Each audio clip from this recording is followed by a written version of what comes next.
में भारत की राजनीति के चिर युवा नेता जो गुजरात चुनाव के दौरान संभवतः एक भी सभा करने के लिए गुजरात नहीं गए, जो कांग्रेस पार्टी के 140 साल के इतिहास के सर्वाधिक असफल अध्यक्ष हैं, वो गुजरात कांग्रेस में सफलता का मूल मंत्र सिखाने के लिए कार्यकर्ताओं की बैठक ले रहे थे। और यद्यपि यह कांग्रेस पार्टी का नितांत अंदरूनी मामला है, परंतु उनके द्वारा दिए गए बयान निश्चित रूप से एक बार फिर कांग्रेस की आंतरिक दुर्गति और राहुल गांधी जी की विचित्र मनः स्थिति दोनों को ही इंगित करता है। श्री राहुल गांधी जी ने कहा कि कांग्रेस में दो प्रकार के लोग हैं, परंतु मैं कोई इससे मिला हुआ है, कोई उससे मिला हुआ है। मुझे लगता है अपनी पार्टी के लोगों को पब्लिकली ह्यूमिलिएट करने का ऐसा उदाहरण कभी देखने को नहीं मिलेगा। हम राहुल गांधी जी से पूछना चाहते हैं कि पहले यह बताइए कि आप किस किस से मिले हुए हैं, और आप जब विदेश में जाते हैं तो किस किस से मिल के आते हैं, और आपके साथ मिलने वाले लोग किस किस से मिले हुए हैं। और जब से सोनिया जी और राहुल जी का दौर आया है, तब से ही गुजरात में कांग्रेस की स्थिति ज्यादा खराब हुई है। आप अनेक संदिग्ध संस्थाओं से मिले हुए प्रतीत होते हैं। जिस प्रकार के संपर्क निकलकर सामने आते हैं, मुझे लगता है कि आज प्रश्न यह ज्यादा महत्वपूर्ण है कि कांग्रेस पार्टी का सर्वोच्च नेतृत्व किस किस से मिला हुआ है और विदेश में जाकर किस किस से मिलने आता है। मैं सिर्फ उनको याद दिलाना चाहता हूं कि गुजरात में जहां से हमारे प्रधानमंत्री श्री नरेंद्र मोदी जी भी हैं, उन्होंने सरदार पटेल की सबसे ऊंची प्रतिमा, विश्व की सबसे ऊंची प्रतिमा बनाई, और आज तक गांधी परिवार या कांग्रेस का कोई भी नेता वहां पर देखने भी नहीं गया। यह इस बात का प्रमाण है कि अपने नेताओं के प्रति भी इनका सम्मान बदल जाता है यदि उन्हें वास्तविक सम्मान मिल जाए। और राहुल गांधी जी ने यह भी कहा कि कोई जंजीर से बंधा हुआ है। वैसे तो अब वो अपने जिन भी नेताओं के बारे में टिप्पणी कर रहे हैं कि वो बंधे हुए हैं, अब वो शेर हैं या कोई और हैं, जंजीर से बंधे हुए हैं। हाँ, ये बात सही है कि वो परिवारवाद की जंजीर ना हो तो पता नहीं कितने लोग छोड़कर जाने की बना स्थिति में तैयार हो जाए। मुझे लगता है, याद दिलाना चाहता हूं, सरदार सरोवर प्रोजेक्ट में जो लोग उनके विरोध में खड़े थे, धुर वामपंथी और नक्सलियों के समर्थन करने वाले लोग, वो सब राहुल गांधी जी के साथ थे। और राहुल गांधी जी ने कहा कि वो न शर्म से कह रहे हैं, न डर से कह रहे हैं। तो मैं पूछना चाहता हूं, 2022 के चुनाव में कितनी सभाएं की थी राहुल गांधी जी ने आके? मुझे लगता है कि अपने पार्टी के ऊपर और जनता के ऊपर या संवैधानिक संस्थाओं के ऊपर या मीडिया के ऊपर दोषारोपण करते करते वो अपने लोगों पर भी दोषारोपण करने लगे। तो राहुल गांधी जी को मैं सुझाव देना चाहूंगा कि आप दूसरों में दोष देखना बंद करिए और आत्मावलोकन करिए। You do the self introspection, तो आपको समझ में आएगा कि बुरा जो देखन मैं चला, बुरा न मिलिया कोई, जो दिल खोजूं आपना, मुझसा बुरा न कोई। मुझे लगता है राहुल गांधी जी को सेल्फ इंट्रोस्पेक्शन करना चाहिए।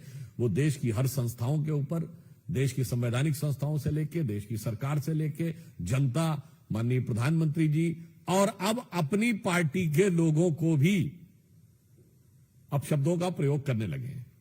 इसीलिए मैंने कहा यह कांग्रेस के अंदर की दुर्गति और राहुल गांधी जी की बिगड़ती हुई मनः स्थिति का प्रमाण है। दूसरा विषय यह है कि कर्नाटक में कांग्रेस की सरकार ने जो कल बजट दिया, भारत विश्व की 5वीं बड़ी उभरती हुई अर्थव्यवस्था है और अगले वर्ष वो वर्ल्ड के ग्रोथ रेट में सबसे ज्यादा कंट्रीब्यूट करने वाली बड़ी अर्थव्यवस्था बनने जा रही है और बेंगलुरु को भारत की इंटेलेक्चुअल कैपिटल के समान माना जाता है।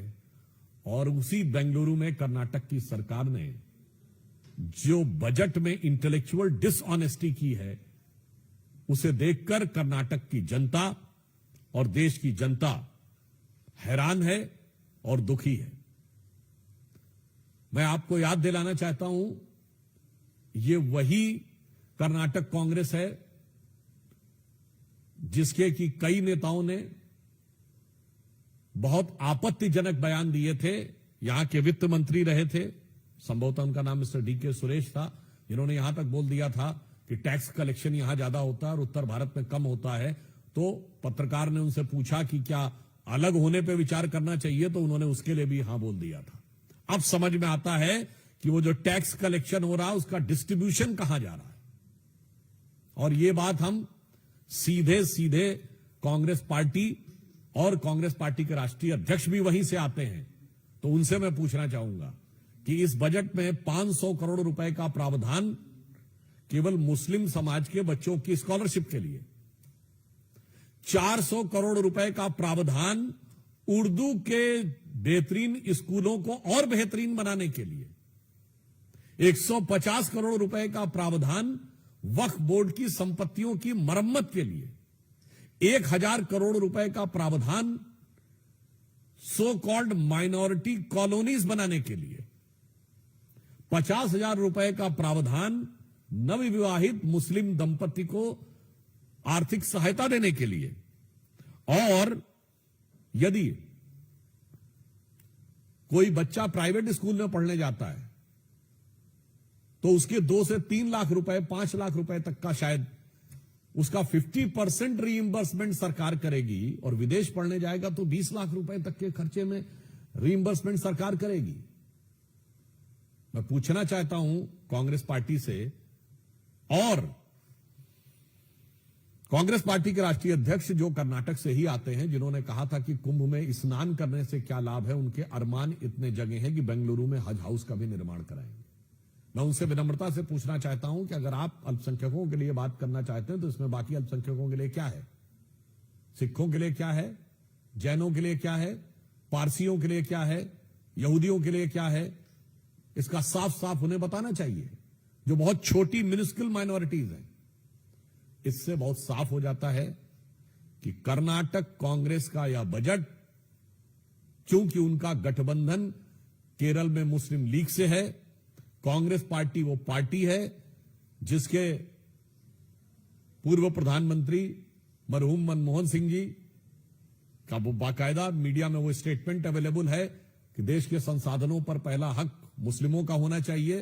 और 2022 के चुनाव में कांग्रेस पार्टी के गुजरात के अध्यक्ष जगदीश भाई ने भी यही बोला था कि मुस्लिमों का पहला हक होना चाहिए। तो कर्नाटक कांग्रेस ने बजट में केवल एक समुदाय यानी मुस्लिम समाज को पहला हक देकर दिखा दिया है। उसने साफ कर दिया है कि बाकी सब दोयम दर्जे के हैं। केरल में उनका मुस्लिम लीग से गठबंधन है, तो अब लगता है कि कांग्रेस की मानसिकता जो पहले से ही एक पक्षी एकांगी थी, अब उस पर पूरा लीगी प्रभाव आता जा रहा है। इसलिए कर्नाटक के बजट को यदि लीगी बजट कहा जाए तो अतिशयोक्ति न होगी। तो मैं कांग्रेस से पूछना चाहता हूं कि कर्नाटक का यह बजट आपने क्या मुस्लिम लीग के प्रभाव में दिया है, और या केरल में अगले साल होने वाले चुनावों को ध्यान में रखते हुए कर्नाटक के टैक्स पेयर के पैसे से आपने केरल में अपने गठबंधन सहयोगी को संतुष्ट करने का प्रयास किया है।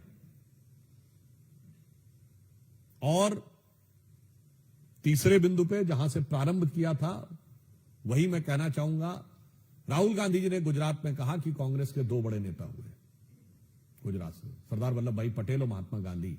निश्चित रूप से हम सबके आदरणीय हैं, और सरदार वल्लभ भाई पटेल एक नेशन के आर्किटेक्ट थे, परंतु शायद राहुल गांधी जी भूल गए कि कांग्रेस के एक और नेता थे जो पहले कांग्रेस के थे, बाद में उन्होंने लीग बना ली थी, वो भी गुजरात से ही थे, मोहम्मद अली जिन्ना।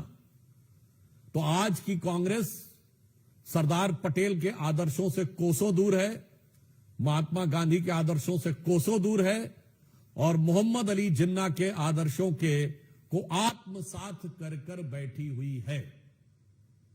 यह गुजरात से लेकर कर्नाटक तक और कर्नाटक से लेकर केरल तक और वहां से लेकर इनके तमाम गठबंधन सहयोगियों के बयानों से, बजट के प्रावधानों से साफ साफ स्पष्ट दिखाई पड़ रहा है। इसलिए हम देश की जनता से कहना चाहते हैं कि कांग्रेस पार्टी, ऐसा प्रतीत होता है कि सबकी आलोचना करते हुए अपनों की भी आलोचना करने लगी है, और कर्नाटक के बजट ने बिल्कुल साफ कर दिया है कि किसी दौर में जो मुस्लिम लीग का स्थान था विभाजन से पहले के दौर में, अब भारत की राजनीति में वह स्पेस कांग्रेस पार्टी लेती चली जा रही है, और यह सुविचारित तरीके से यह उनका विचार है। जो रामलला को प्रणाम करने अयोध्या नहीं गए, जो कुंभ में स्नान करने प्रयागराज नहीं गए, उन्होंने ही कर्नाटक के बजट में सारे प्रावधान करके अपने अरमानों को पूरी बेबाकी के साथ भारत की जनता के सामने रख दिया है। धन्यवाद।